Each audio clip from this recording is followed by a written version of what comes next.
찢어지게 가난한 집 딸이 우리 집안에 들어온 것만으로도 감사해라. 의사 집안의 공장 노동자 딸이라니 친구들한테 창피해서 어떻게 말하겠어? 3년간 시어머니의 이런 모욕을 참아온 며느리가 있었습니다. 그런데 그녀가 집을 나간 후 아무도 예상하지 못한 일이 일어났습니다. 그렇게 싫으시다면 나가드리죠. 앞으로 후회하실 텐데 괜찮으시겠어요? 과연 이들에게 어떤 일이 벌어지게 될까요? 이야기가 궁금하시다면 구독과 좋아요 눌러주세요. 댓글로 함께 소통해 주시면 앞으로 좋은 영상 제작에 큰 도움이 된답니다. 그날도 어김없이 서울 강남의 한 고급 아파트 거실에는 차가운 공기가 흘렀습니다. 햇살이 유리창을 통과해 바닥에 고급스러운 문양을 그려냈지만 그 따스함은 소파에 앉아 있는 박미자 교수의 날카로운 눈빛 앞에서는 아무 힘도 쓸 수 없었습니다. 그녀는 검은색 정장 차림으로 다리를 꼬고 앉아 주방에서 설거지를 하던 며느리 한수연을 매섭게 노려봤습니다. 56의 박미자는 국내 최고 대학병원의 외과 교수로 지성과 권위가 넘치는 외모를 가졌지만 그 속에는 상류층 출신에 대한 뿌리 깊은 자부심이 자리 잡고 있었습니다. 20대 후반의 수연은 접시를 닦는 손을 멈추고 고개를 숙였습니다. 벌써 3년째 반복되는 모욕적인 일상이었습니다. 도자기가 부딪히는 쨍한 소리가 들렸고 수연은 힘을 주어 그 소리를 멈추게 했습니다. 공장 노동자 딸이 우리 가문에 들어온 것만으로도 감사해야 해. 우리 도훈이가 얼마나 좋은 집안에서 자랐는지 아니? 박미자의 목소리는 얼음장처럼 차가웠습니다. 그녀의 아들 김도훈은 30살의 젊은 나이에 유명 개인 병원의 원장이 된 수재였습니다. 부유한 집안에서 태어나 의사가 된 그는 돈과 명예를 모두 가졌기에 며느리 수연의 가난한 출신을 더욱 멸시할 수 있었습니다. 오늘은 특히 더 심했습니다. 박미자는 얼마 전 있었던 동창회 모임에서 수연의 집안 배경이 언급되어 망신을 당했다고 생각했습니다. 너 때문에 우리 집안 체면이 말이 아니야. 친구들이 뭐라고 하는지 알아? 그깟 공장 노동자 딸이 의료계 명문가 며느리가 됐다고 얼마나 비웃었는지 몰라. 박미자는 며느리를 위아래로 훑어보았습니다. 마치 불량품을 감별하듯 차가운 시선이었습니다. 보기에도 촌스럽고 교양도 없고 이런 애가 우리 집 며느리라니. 정말 창피해. 수연은 그릇을 닦는 손에 더욱 힘을 주었습니다. 그릇이 깨질 것만 같았습니다. 그녀는 조심스럽게 입을 열었습니다. 어머니, 제가 부족한 건 인정하지만요. 부족한 게 아니라 아예 다른 세상 사람이야. 우리 도훈이가 얼마나 좋은 집안에서 자랐는지 모르지? 아버지는 종합병원 이사장이었고 나도 교수로 병원 사람들에게 인정받았어. 그런데 공장 노동자 딸과 결혼하다니. 그때 현관문이 열리며 도훈이 들어왔습니다. 긴 하루를 보낸 그의 얼굴에는 피곤함이 역력했습니다. 그는 넥타이를 풀며 거실 소파에 앉았습니다. 어머니, 수연이가 뭘 잘못했다고 그러세요? 잘못한 게 뭐냐고? 아들아, 너는 정말 답답하다. 내 아내가 어디서 나고 자란 사람인지 잊었어? 공장에서 부품이나 만들던 집안 딸이야. 그런 애를 며느리로 들여서 우리 집안이 얼마나 창피를 당하는지 몰라. 박미자의 목소리가 높아졌고 수연은 고개를 더 숙였습니다. 어머니 말씀이 맞아, 수연아. 너도 좀 생각해봐. 우리 집안 체면을 생각해서라도. 남편 도훈의 말에 수연의 손이 미세하게 떨렸습니다. 시어머니에 이어 남편마저 자신을 멸시하는 순간이었습니다. 가슴 깊숙한 곳에서 차가운 실망이 올라왔습니다. 도훈 씨, 저도 나름대로 최선을 다하고 있는데요. 최선을 다한다고? 웃기지 마라. 박미자가 냉소적으로 웃으며 끼어들었습니다. 아무리 노력해도 출신은 바뀌지 않아. 공장에서 부품이나 만드는 집안에서 자라난 게 뭘 알겠니? 수연은 입술을 꽉 깨물었습니다. 부모님에 대한 모욕을 들으니 더 이상 참을 수 없을 것 같았습니다. 그러나 그녀는 3년 동안 쌓아온 인내심으로 간신히 감정을 억눌렀습니다. 친구들이 자꾸 물어봐. 며느리가 어디 집안 딸이냐고. 그때마다 뭐라고 대답해야 할지 몰라서 죽겠다. 박미자의 차가운 시선이 다시 수연을 훑쳤습니다. 마치 불량품을 감별하듯 날카로운 눈빛이었습니다. 수연은 그릇을 모두 정리하고 조용히 돌아섰습니다. 어머니, 제가 부족한 건 인정하지만 그래도 저는 정직하게 살고 있습니다. 정직하게? 공장에서 하루 종일 기름 냄새와 쇠가루에 절어 사는 사람들이 정직하다고? 그런 일이나 하는 사람들과 우리가 같은 레벨이라고 생각하니? 박미자의 비웃음이 거실에 울려 퍼졌습니다. 어머니 도훈이 제지하려 했지만 박미자는 멈추지 않았습니다. 아들, 이제 정말 한계다. 나는 더 이상 이 애를 우리 며느리로 인정할 수 없어. 공장 냄새가 몸에 밴 애가 의사 집안에 어울린다고 생각하니? 수연의 얼굴에 미묘한 평온함이 떠올랐습니다. 마치 오랫동안 기다려온 순간이 온 것 같았습니다. 그녀의 목소리는 담담하고 차분했습니다. 그러시다면 어쩔 수 없네요. 제가 이 집에 있는 게 그렇게 싫으시다면 나가겠습니다. 박미자와 도훈은 평소와 다른 수연의 반응에 당황했습니다. 조용하기만 했던 그녀의 입에서 나온 확고한 말에 그들은 아무 말도 할 수 없었습니다. 수연은 다시 한번 고개를 숙였습니다. 앞으로 후회하실 텐데 그때는 이미 늦을 거예요. 차가운 경고가 거실에 울려 퍼졌습니다. 수연은 조용히 주방을 빠져나와 자신의 방으로 향했습니다. 박미자는 눈을 동그랗게 뜨고 그녀의 뒷모습을 멍하니 바라보았습니다. 이제 곧 벌어질 일들을 전혀 예상하지 못한 채 말입니다. 수연이 방문을 닫자 거실에는 무거운 침묵이 흘렀습니다. 박미자와 도훈은 서로를 멍하니 쳐다보았습니다. 어머니, 지금 이게 무슨 소리야? 수연이가 갑자기 왜 저래? 도훈이 맥주캔을 내려놓으며 물었습니다. 박미자는 당황한 기색이 역력했습니다. 글쎄, 나도 모르겠다. 원래 조용히 참고 있던 애가 왜 갑자기 저러니? 그들은 평소 수연의 순종적인 태도에 익숙해져 있었기에 그녀의 갑작스러운 변화를 이해할 수 없었습니다.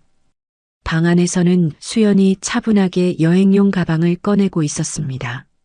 그녀의 얼굴에는 어딘지 모르게 홀가분한 미소가 스쳐 지나갔습니다. 마치 오랫동안 기다렸던 순간이 온 것처럼 보였습니다. 그녀는 조용히 중얼거렸습니다. 이제 진짜 시작이군. 거실에서는 여전히 수연에 대한 이야기가 이어졌습니다. 도대체 뭐가 부족해서 저러는 거야? 내가 뭘 잘못했다고 저렇게까지 화를. 네. 박미자는 수연의 행동을 이해할 수 없다는 듯 손을 휘저었습니다. 엄마, 혹시 우리가 너무 심했나? 도훈이 조심스럽게 물었습니다. 뭐가 심해? 있는 그대로를 얘기한 것뿐이야. 공장 노동자 딸이 어디서 우리 같은 집안에 대들려고 들어. 박미자는 여전히 자신의 판단이 옳다고 확신했습니다. 그러나 마음 한구석에는 알 수 없는 불안감이 싹트고 있었습니다. 그녀의 불안감은 수연의 마지막 말, 앞으로 후회하실 텐데라는 문장 때문이었습니다. 수연은 가방에 옷가지를 조심스럽게 담았습니다. 3년간 이 집에서 살면서 그녀는 화려한 옷 대신 수수한 옷들만을 입고 다녔습니다. 이 집 사람들은 그녀의 가난한 옷차림을 비웃었지만 사실 이 옷들은 그녀의 진짜 모습을 감추기 위한 가면과도 같았습니다. 그녀의 휴대폰이 울렸습니다. 화면에는 한솔 메디컬 비서실장이라는 이름이 선명하게 떠 있었습니다. 수연은 재빨리 전화를 받았습니다. 네, 수연입니다. 방금 전까지의 조심스러운 며느리가 아닌 당당하고 전문적인 목소리였습니다. 준비 완료됐습니다. 내일 아침 첫 임원회의에서 보고받겠습니다. 그녀는 짐을 정리하며 통화를 이어갔습니다. 그리고 인프라 구축건은 어떻게 됐나요? 예산은 충분히 확보하셨죠? 거실에 남은 박미자와 도우는 방 안에서 벌어지고 있는 일에 대해서는 전혀 알지 못했습니다.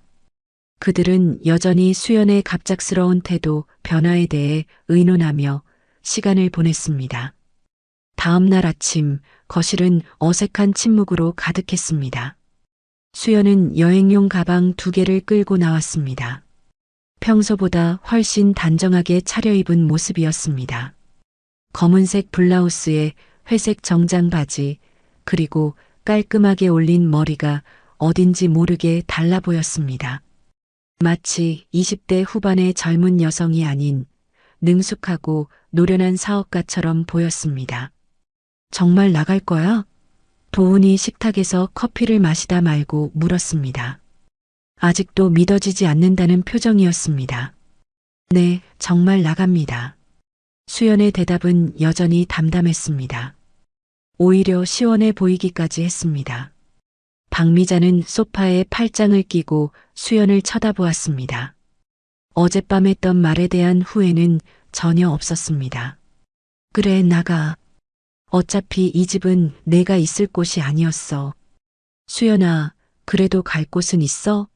도훈이 걱정스럽게 물었지만 그 걱정도 진심이라기보다는 형식적인 것 같았습니다. 걱정하지 마세요. 제가 알아서 할게요. 수연은 가방 손잡이를 잡으며 말했습니다. 알아서 한다고? 공장 노동자 딸이 어디 가서 뭘 할 수 있겠니? 박미자가 비웃으며 말했습니다. 그것도 제가 알아서 하겠습니다. 수연은 현관문 쪽으로 향했습니다. 그때 도훈이 갑자기 자리에서 일어났습니다. 수연아, 잠깐만. 왜? 수연이 돌아서며 물었습니다. 도훈은 서재에서 서류 뭉치를 가져왔습니다. 이혼 서류였습니다. 이거 작성해 둔 거야. 그는 서류를 수연에게 내밀었습니다. 벌써 준비하셨네요.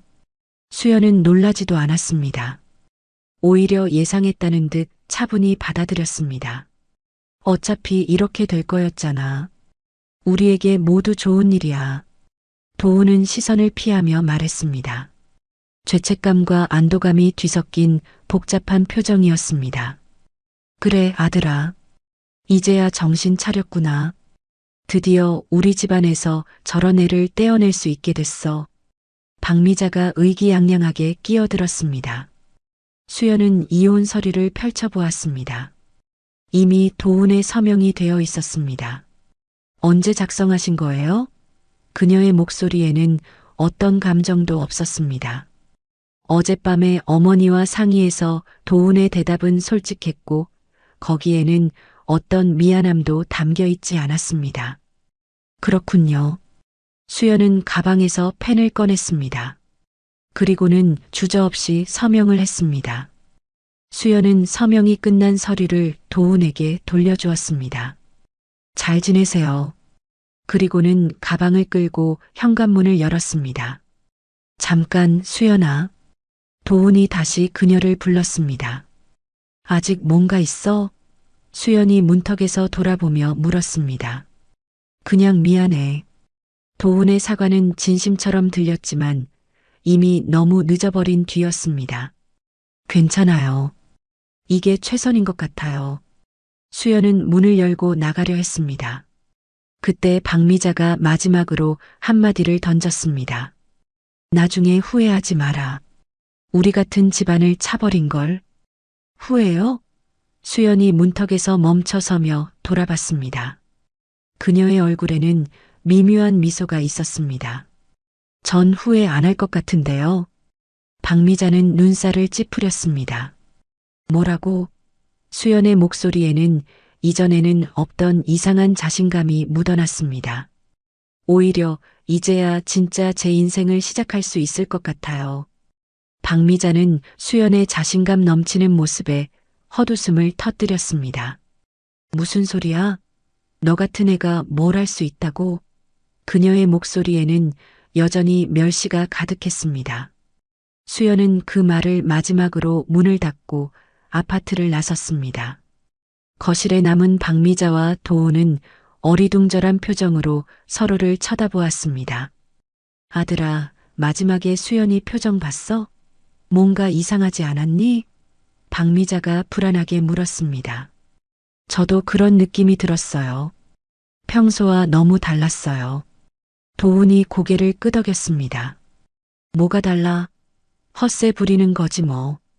공장 노동자 딸이 나가서 뭘 할 수 있겠어? 박미자는 손을 휘저으며 말했지만 마음 한편으로는 찜찜함이 남아 있었습니다. 한편 아파트 밖으로 나온 수연은 잠시 걸으며 휴대폰을 들여다보았습니다. 한솔 메디컬 비서실장과의 통화 목록이 화면에 떠 있었습니다. 그녀의 표정은 결연해 보였습니다.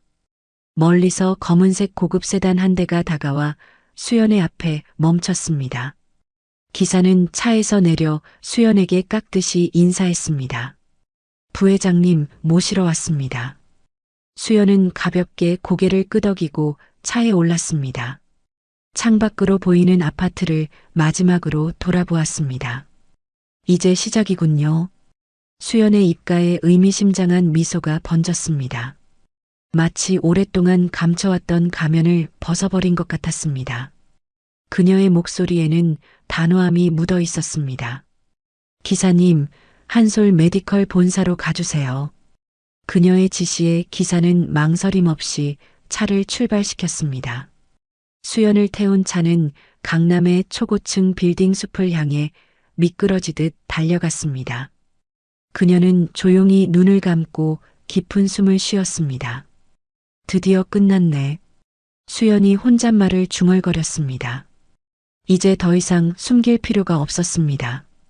3년 동안 멸시와 모욕을 견뎌내며 감춰왔던 진짜 자신을 드러낼 때가 온 것입니다.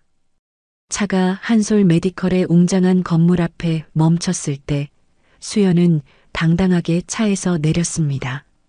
그녀의 발걸음은 자신감이 넘쳤습니다. 건물 입구에 들어서자 경비원들이 그녀에게 허리를 숙여 인사했습니다. 부회장님, 안녕하십니까? 수연은 가볍게 고개를 끄덕이고 엘리베이터로 향했습니다. 로비를 지나며 만나는 직원들도 그녀에게 인사를 건넸습니다. 부회장님, 출근하셨네요. 그녀는 모든 인사에 자연스럽게 응하며 최상층 버튼을 눌렀습니다. 50층에 위치한 부회장실로 향하는 길이었습니다. 엘리베이터 안에서 수연은 거울에 비친 자신의 모습을 보았습니다. 더 이상 숨을 필요 없는 진짜 자신의 모습이었습니다. 엘리베이터 문이 열리자 넓은 비서실이 나타났습니다. 비서가 정중하게 인사했습니다. 부회장님, 회장님께서 기다리고 계십니다. 수연은 미소를 지으며 회장실 문을 열었습니다. 넓고 고급스러운 회장실 안에서 70대 중반의 노인이 서류를 보고 있었습니다. 할아버지, 저 왔어요. 노인은 고개를 들어 손녀를 바라보았고 그의 눈에는 자랑스러움이 가득했습니다. 우리 수연이 왔구나. 3년 동안 고생 많았지? 괜찮았어요. 수연은 미소를 지으며 의자에 앉았습니다. 할아버지께서 제게 주신 가르침 덕분에 많은 것을 배웠어요. 덕분에 사람을 제대로 볼 수 있게 됐거든요. 수연의 목소리에는 특별한 감정이 묻어 있었습니다.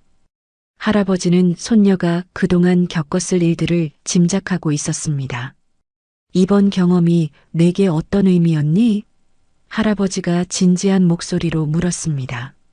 진정성 있는 인재를 알아보는 눈을 갖게 된 것 같아요. 사람의 가치는 겉모습이나 배경에 있는 게 아니라는 것을 배웠습니다. 겉으로만 번지르르한 사람들에게서 진실된 마음을 기대하는 건 불가능하다는 것도요. 수연은 창밖의 풍경을 바라보며 말했습니다. 무엇보다 할아버지께서 말씀하셨던 진정한 리더십의 의미를 깨달았습니다. 의료사업은 사람의 생명을 다루는 일이기에 오만하지 않고 겸손하며 사회적 약자의 입장과 감정을 이해하는 것이 중요하다고 하셨잖아요. 할아버지는 만족스럽게 고개를 끄덕였습니다. 그래, 그것이 바로 내가 널 3년 동안 평범하게 살게 한 이유였다. 단순히 경영 기술을 익히는 것을 넘어 사람의 마음을 얻고 세상을 넓게 보는 안목을 키우길 바랐다. 특히 내가 가정을 꾸린다는 것을 알았을 때 상대 가족이 돈이나 배경이 없는 너를 진심으로 받아들일 수 있는지 시험해보고 싶었지. 그들이 보인 오만함은 결국 그들의 그릇을 보여주었으니 이제 정식으로 회사 일 시작해도 되겠구나. 할아버지의 목소리는 뿌듯함으로 가득했습니다. 네, 준비됐어요. 수연은 고개를 끄덕였습니다. 그럼 내일부터 부회장으로 발령 내겠다. 3년간 기다린 보람이 있었으면 좋겠구나. 수연은 창밖을 바라보았습니다. 서울 시내가 한눈에 내려다 보이는 전망이었습니다. 할아버지, 한 가지 부탁이 있어요. 뭔데? 며칠 있으면 도훈 씨의 개인 병원에서 우리 회사에 의료기기 도입 계약을 제안하러 올 거예요. 그때 제가 직접 미팅하고 싶어요. 할아버지는 수연의 말에 의미심장하게 웃었습니다. 혹시 아는 곳인가? 네, 아주 잘 아는 곳이에요. 수연의 목소리에는 차가운 기대감이 묻어 있었습니다. 알겠다. 내가 알아서 해라. 수연은 자리에서 일어서며 할아버지에게 인사를 했습니다. 이제 정말 복수가 시작될 것이었습니다. 수연이 집을 떠난 후 박미자와 도훈의 일상은 불안과 공허함으로 가득 찼습니다. 마치 공기처럼 사라져버린 수연에 대한 소식은 전혀 들려오지 않았습니다. 동네 사람들은 수연이 어디로 갔는지 궁금해했고 박미자는 슈퍼마켓에서, 도훈은 병원에서 사람들의 따가운 시선을 느꼈습니다.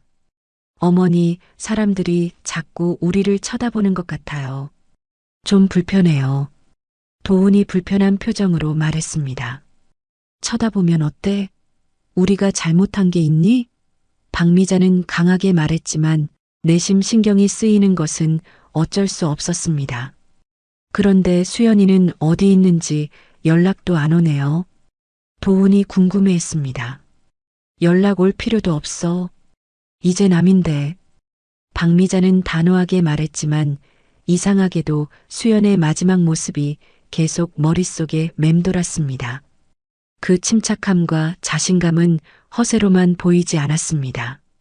그날 밤 박미자는 잠자리에 누워서도 계속 수연의 마지막 모습을 떠올렸습니다. 곧 알게 되실 거예요 라고 했던 그 말이 귓가에 맴돌았고 혹시 뭔가 계획이라도 있었던 건 아닐까 하는 불안감이 스멀스멀 올라왔습니다. 한편 수연의 친구 미정은 동네 카페에서 다른 사람들과 이야기를 나누고 있었습니다. 수연이가 정말 불쌍해. 그렇게 시어머니한테 구박받더니 미정이 한숨을 쉬며 말했습니다. 그런데 신기한 게 있어. 수연이가 집에서 나올 때 전혀 슬퍼 보이지 않았대. 누군가 말했습니다. 정말요? 보통 이런 일 당하면 울고불고 난리인데 미정이 놀라며 물었습니다. 오히려 홀가분해 보였다던데. 마치 기다렸다는 듯이. 맞아. 나도 그 얘기 들었어. 택시 타고 갈 때도 웃고 있었다던데. 이상하네. 보통 사람이라면 그럴 수가 없는데. 사람들은 수연의 담담했던 반응에 대해 의아해했습니다. 보통의 며느리라면 울며불며 매달렸을 텐데 수연은 너무나 차분했습니다. 며칠 후 도훈은 병원에서도 눈치를 받기 시작했습니다. 김 원장, 집안일 잘 해결됐나? 선배 의사가 은근히 물었습니다. 네, 뭐 그냥 정리됐습니다. 도훈은 애매하게 대답했습니다. 부인이 갑자기 나갔다던데 좀 이상하지 않나? 동료들도 하나둘씩 관심을 보이기 시작했습니다. 도훈은 더 이상 말하고 싶지 않았습니다. 하지만 사람들의 시선은 여전히 따가웠습니다. 집에 돌아온 도우는 박미자에게 말했습니다. 어머니, 사람들이 너무 많이 물어봐요. 좀 부담스러워요. 부담스러우면 어때? 우리가 옳은 일을 한 거야. 박미자는 여전히 강경한 태도였습니다. 그런데 정말 이상해요. 수연이가 연락 한 번 안 한다는 게 도훈이 의아해했습니다. 연락 올 필요 없다니까. 이제 남이야 남. 하지만 박미자도 속으로는 수연이 어떻게 지내는지 궁금했습니다. 특히 마지막에 보였던 그 미소와 자신감 있는 모습이 자꾸 떠올랐습니다. 분명히 평소와는 다른 뭔가가 있었는데 그게 무엇인지 알 수 없어서 더욱 신경이 쓰였습니다. 그날 밤 박미자는 잠을 이루지 못하고 뒤척였습니다. 처음으로 자신의 판단이 틀렸을지도 모른다는 불안감이 스멀스멀 올라왔습니다. 공장 노동자 딸이 무슨 계획을 세울 수 있겠어? 그냥 허세였을 거야.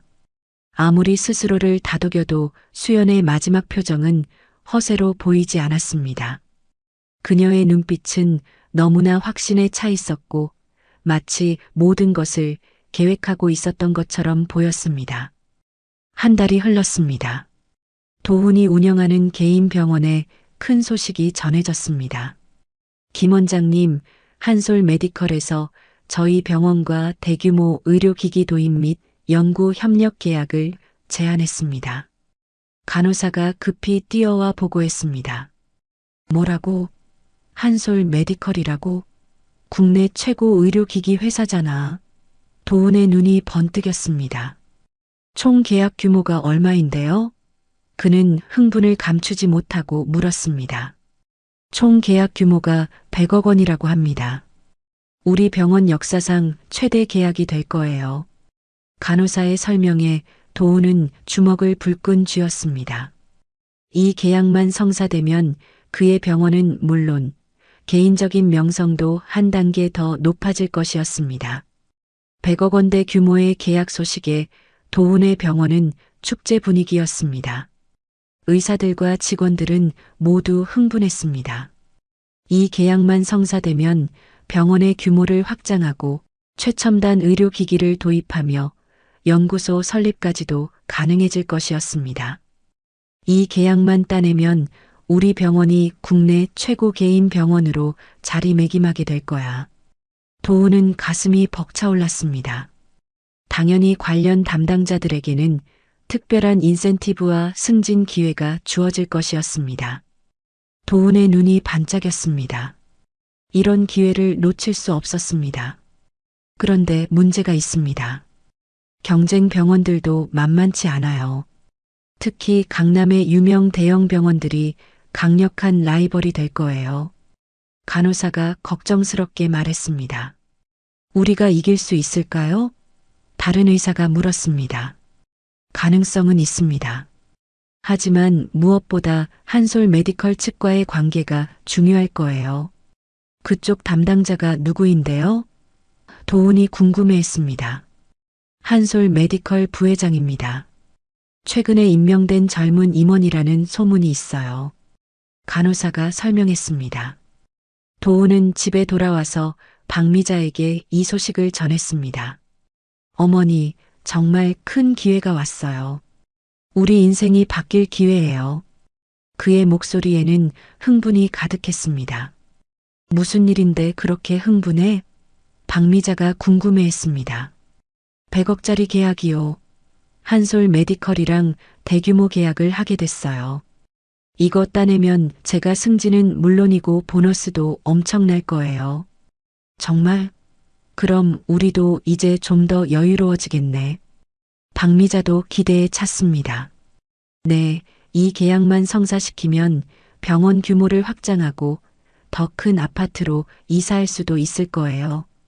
도훈은 벌써 성공한 기분이었습니다. 그런데 경쟁이 치열할 것 같은데 박미자가 걱정스럽게 물었습니다. 물론이죠. 하지만 저도 이 분야에서는 나름 경험이 있잖아요. 충분히 이길 수 있을 거예요. 도훈은 자신감에 차 있었습니다.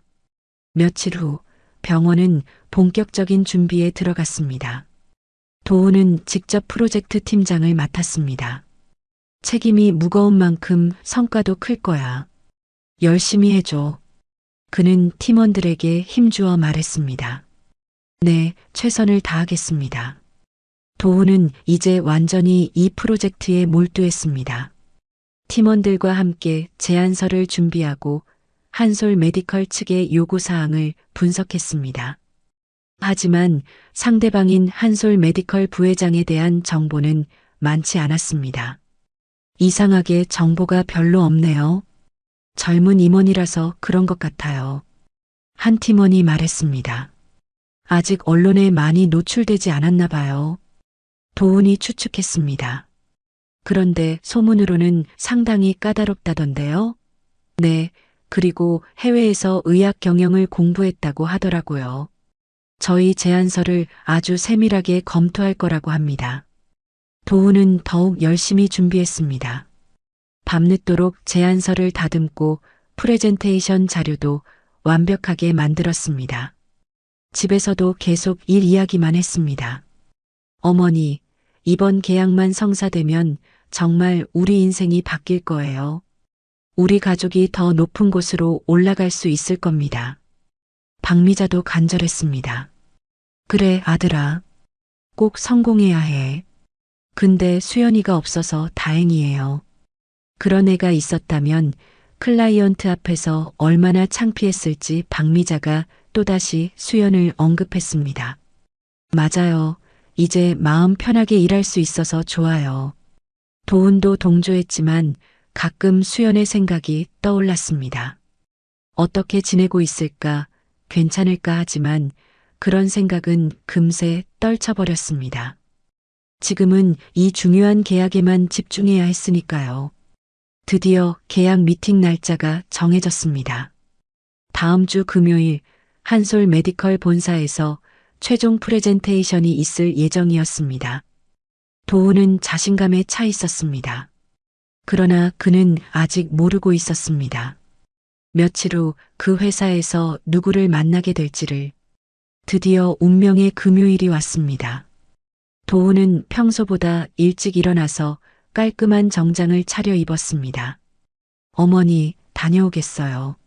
도훈이 넥타이를 매며 말했습니다. 꼭 성공하고 와.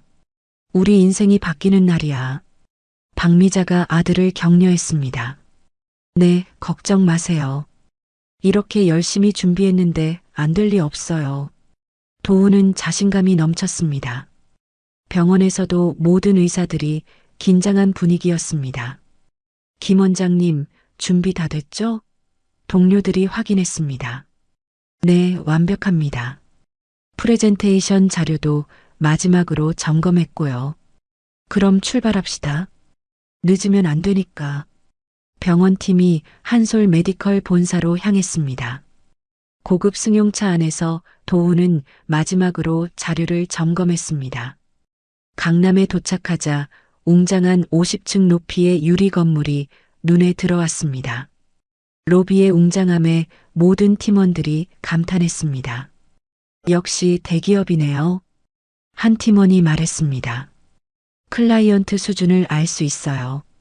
역시 성장하는 그룹이군요. 도훈도 긴장되면서도 기대됐습니다. 안내 직원이 다가왔습니다. 병원팀에서 오셨나요? 네, 맞습니다. 35층 회의실로 안내해 드리겠습니다. 엘리베이터를 타고 35층에 올라갔습니다. 복도를 걸으면서도 회사의 현대적인 분위기가 느껴졌습니다. 이런 곳에서 미팅을 하다니 정말 대단한 회사군요. 도훈이 감탄했습니다. 회의실 앞에 도착했습니다.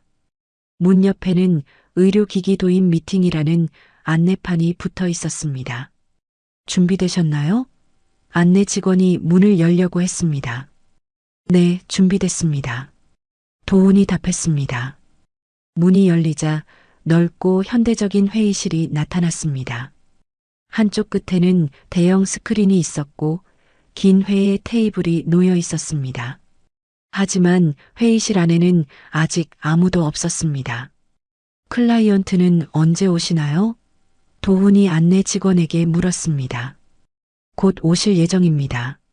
잠시만 기다려주세요. 병원팀은 테이블 한쪽에 자리를 잡고 앉았습니다. 도훈은 프레젠테이션 자료를 다시 한번 점검했습니다. 정말 떨리네요. 한 팀원이 중얼거렸습니다. 떨지 마. 우리가 최고로 준비했잖아. 도훈이 팀원들을 격려했습니다. 그때 회의실 문이 다시 열렸습니다.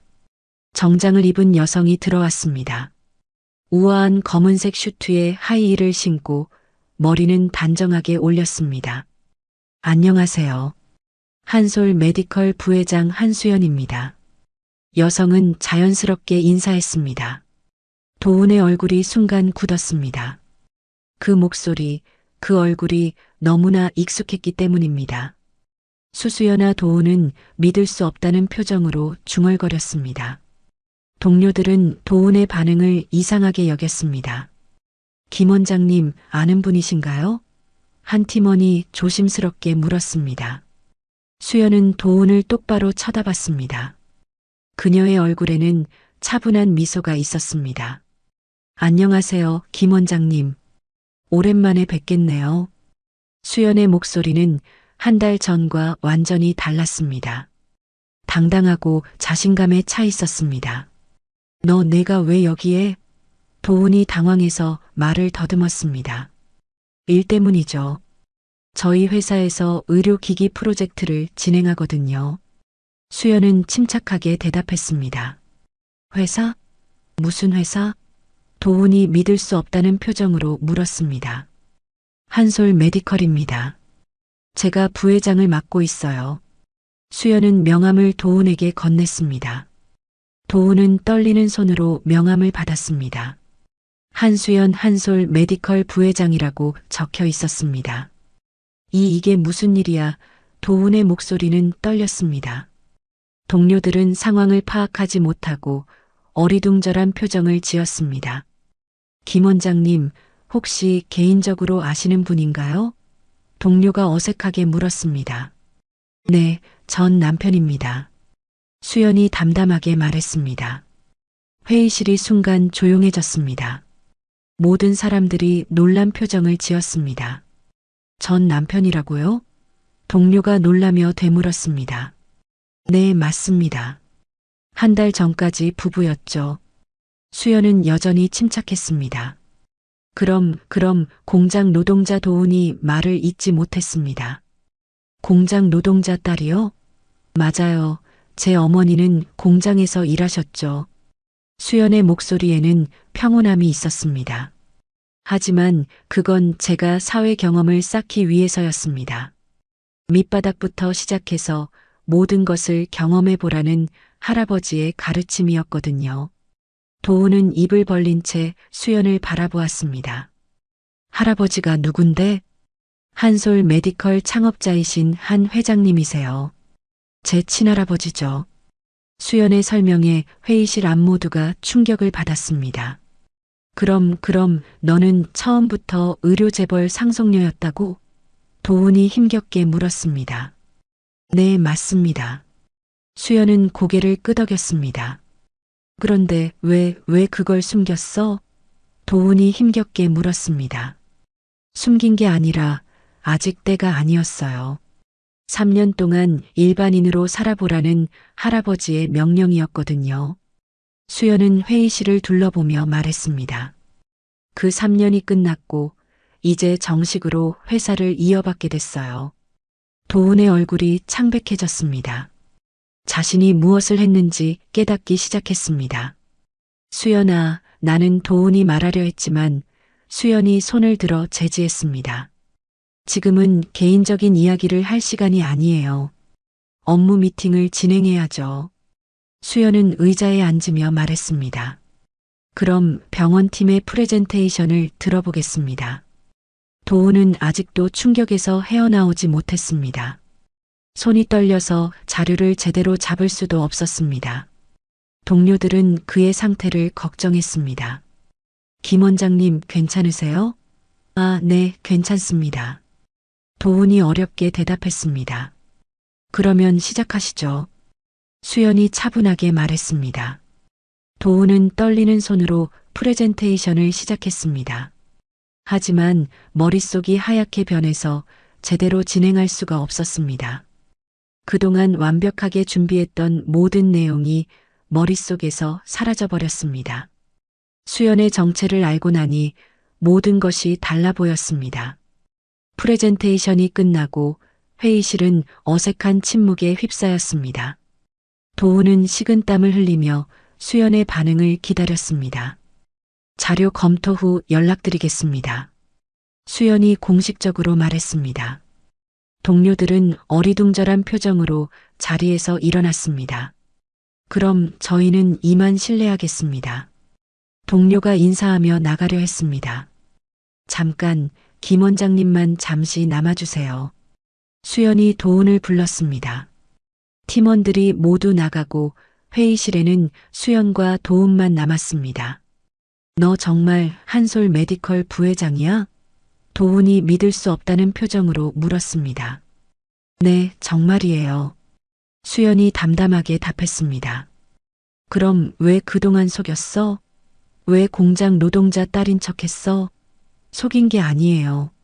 어머니는 정말 공장에서 일하셨거든요. 수연이 설명하기 시작했습니다. 할아버지께서 후계자 교육의 일환으로 3년 동안 일반인으로 살아보라고 하셨어요. 그래서 어머니와 함께 평범한 생활을 했던 거예요. 도훈은 머리를 감쌌습니다. 그럼 우리가 널 공장 노동자 딸이라고 무시하고 내쫓았다는 거야? 네, 무시하고 내쫓았죠. 수연의 목소리에는 아무런 감정이 없었습니다. 수연아, 미안해. 정말 미안해. 도훈이 고개를 숙이며 사과했습니다. 미안하다고요? 3년 동안 어머니와 함께 저를 짓밟아 놓고 수연의 목소리가 차갑게 변했습니다. 그때는 정말 몰랐어. 몰랐다고요? 사랑한다면서 아내의 출신을 그렇게 부끄러워했어요? 수연이 도훈을 똑바로 쳐다보았습니다. 도훈은 할 말이 없었습니다. 저를 내쫓던 그 손으로 이제 계약을 부탁하게 될 줄은 몰랐겠죠. 수연의 말에 도훈이 고개를 들었습니다. 수연아, 우리 다시 시작할 수 없을까? 도훈이 간절하게 말했습니다. 다시 시작이라고요? 수연이 비웃음을 터뜨렸습니다. 당신은 제가 재벌 후계자라는 걸 알았으니까 다시 시작하자는 거잖아요. 수연의 말이 날카로웠습니다. 도훈은 부정하고 싶었지만 그럴 수 없었습니다. 실제로 그런 마음이 있었으니까요. 어머니도 마찬가지겠죠. 공장 노동자 딸이라고 무시하던 분이 갑자기 며느리로 받아주시겠어요? 수연이 냉소적으로 말했습니다. 수연아, 정말 미안해. 우리가 잘못했어. 도훈이 무릎을 꿇으려 했습니다. 일어서세요. 지금 그런 거 하지 마세요. 수연이 차갑게 말했습니다. 이제 우리는 사업상 관계일 뿐이에요. 개인적인 감정은 접어두시죠. 수연이 자리에서 일어났습니다. 계약건은 며칠 후에 연락드릴게요. 검토해 봐야 하니까요. 도훈은 절망적인 표정으로 수연을 바라보았습니다. 수연아, 제발 이제 수연 부회장이라고 불러주세요. 수연이 단호하게 말하며 회의실을 나갔습니다. 도훈은 혼자 남겨진 회의실에서 머리를 쥐어뜯었습니다. 그의 심장은 마치 차가운 쇠붙이처럼 차갑게 식어가는 듯 했습니다. 자신이 평생을 바쳐 쌓아온 모든 명성과 부가 한순간에 무너지는 소리가 귓가에 울리는 것 같았습니다. 도훈은 자신의 오만함이 빚어낸 거대한 재앙을 그제야 온몸으로 체감했습니다.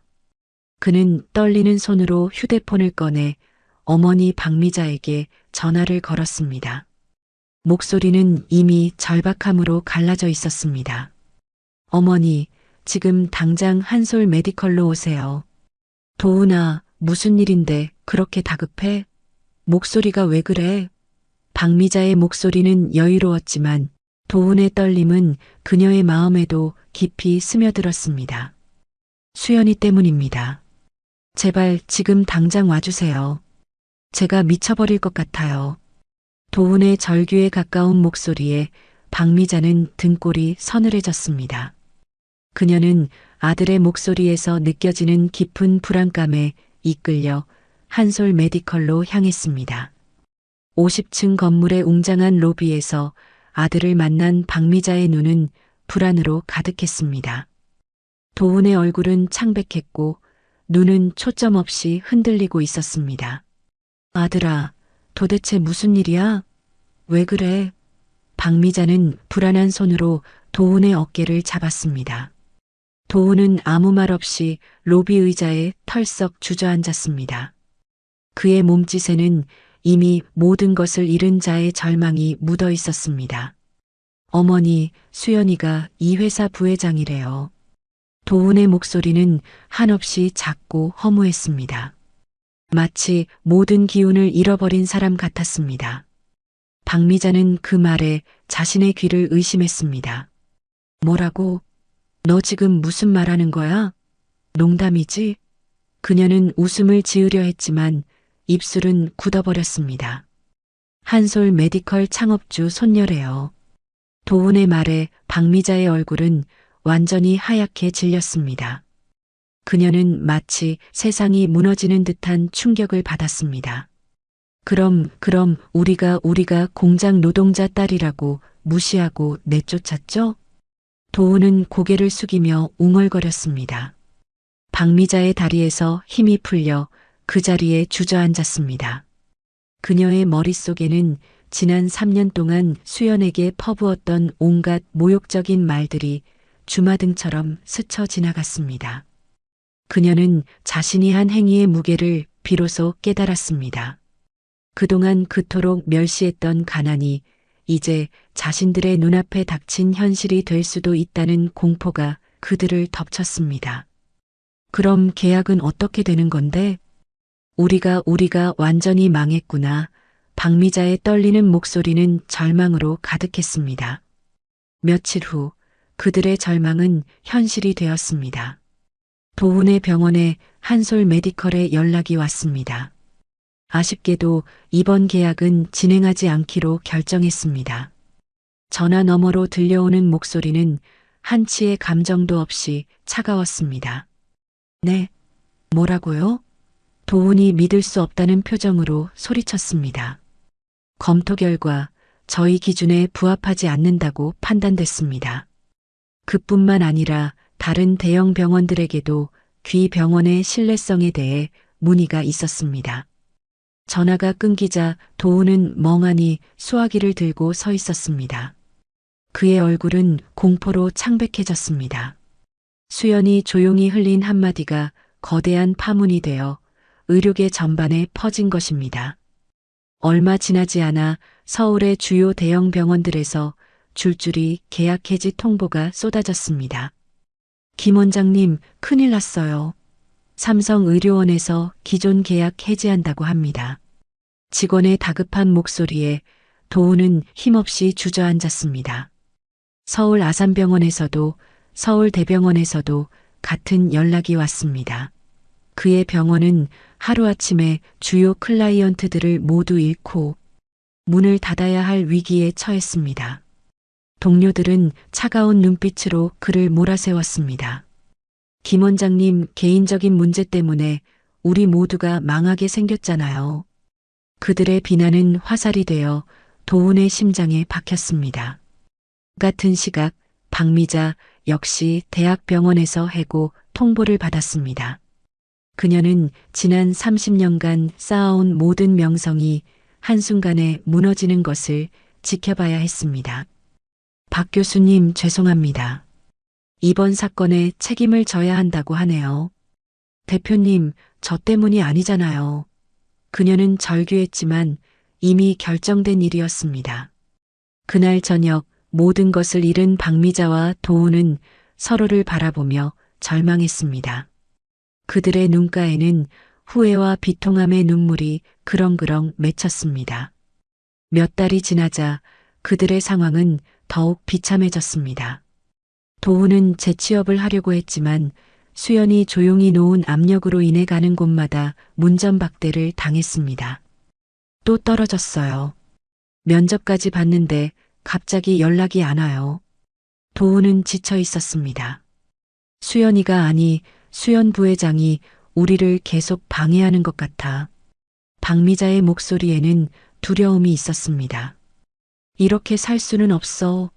우리가 먼저 사과하러 가자. 박미자는 마지막 희망을 걸었습니다. 다음 날 초라한 행색의 박미자와 도훈은 한솔 메디컬을 찾아갔습니다. 그들의 얼굴에는 지난 몇 달간의 고통이 고스란히 새겨져 있었습니다. 비서실은 단호했습니다. 죄송하지만 부회장님께서는 개인적인 만남은 사양한다고 하셨습니다. 박미자는 무릎을 꿇으려 했습니다. 그때 엘리베이터 문이 열리고 눈부신 아우라를 풍기는 수연이 내려왔습니다. 그녀의 검은색 슈트는 강렬했고 그녀의 눈빛은 흔들림 없이 차가웠습니다. 박미자와 도훈의 초라한 모습과는 극명한 대비를 이루고 있었습니다. 여기서 뭐 하세요? 수연의 목소리는 얼음처럼 차가웠습니다. 수연 아니, 수연 부회장님, 제발 우리가 잘못했습니다. 진심으로 사과할게요. 박미자는 눈물을 흘리며 애원했습니다. 수연은 냉소적으로 웃었습니다. 사과로 모든 게 해결될 거라고 생각하세요? 그녀는 그들의 절박한 눈빛을 똑바로 응시했습니다. 그럼 어떻게 해야 해요? 뭘 원하세요? 박미자가 절규하듯 물었습니다. 아무것도 원하지 않아요. 그냥 각자 살면 되잖아요. 수연은 냉정하게 말하며 그들을 지나쳐 걸어갔습니다. 그들은 그 자리에 멈춰서서 수연의 당당한 뒷모습을 바라볼 수밖에 없었습니다. 모든 희망이 사라지는 순간이었습니다. 1년이 지났습니다. 수연은 한솔 메디컬을 성공적으로 이끌고 있었고 그녀의 능력은 의료계의 새로운 신화가 되었습니다. 그녀는 신임 회장으로 임명되는 기자 회견장에 섰습니다. 수많은 카메라 플래시가 터졌고 기자들은 그녀의 한마디 한마디에 집중했습니다. 그녀의 얼굴에는 깊은 만족감과 확신이 어려 있었습니다. 저는 항상 사람을 겉모습으로 판단하지 말라고 배웠습니다. 수연의 목소리는 차분하고 단호했습니다. 누구든 노력하면 성공할 수 있다고 믿습니다.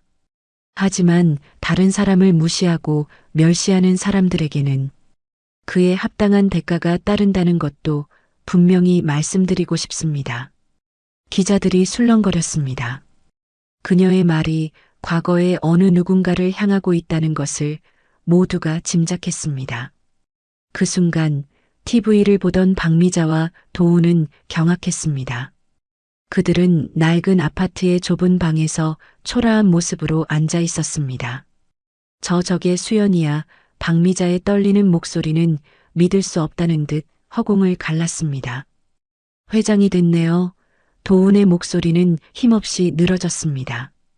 가난을 무시하는 사람들에게 진짜 가난이 무엇인지 가르쳐주는 것도 교육이라고 생각합니다. TV 화면 속 수연의 단호한 말이 그들의 심장에 비수처럼 박혔습니다. 그제야 박미자와 도훈은 자신들이 무엇을 잃었고 누구에게 철저하게 패배했는지 깨달았습니다.